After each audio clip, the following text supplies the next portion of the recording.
sa ating hong mga kababayan at cyberkadas. Una ho sa lahat, nakikiramay ho ang Cybercrime Investigation and Coordinating Center sa mga kaanak at mahal sa buhay ng mga nasawi at nasugatan sa nangyaring pamamaril sa loob ho ng Ateneo de Zamboanga University kaninang umaga, Martes, August 18, 2026. Kasalukuyan hong mahigpit na minomonitor ng CICC ang mga aktibidad sa social media kaugnay ho ng insidente. Kabilang na ang mga kumakalat na footage ng pamamaril sa loob ng eskwelahan.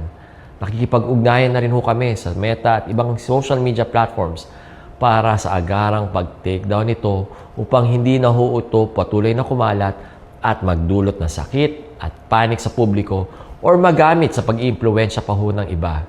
Muli ho nananawagan kami sa inyo, mga netizens, na huwag na hong i-repost ang video kaugnay ng insidente upang hindi na rin mabigyan ng karagdagang audience or atensyon ang mga gantong uri ng karahasan.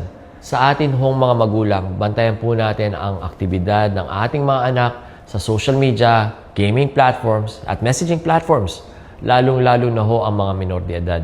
Panatilihin natin bukas ang linya ng komunikasyon sa ating mga tahanan at alamin kung ano ang kanila pinapanood, sinusundan, kinukonsumo online. Patuloy naman ho nakikipag-ugnayan ang inyong CICC sa kinauukulang ahensya at stakeholders upang masubaybayan ang online activities kaugnay ng insidente at makapagpatupad ng mga karampatang hakbang. Maraming salamat po.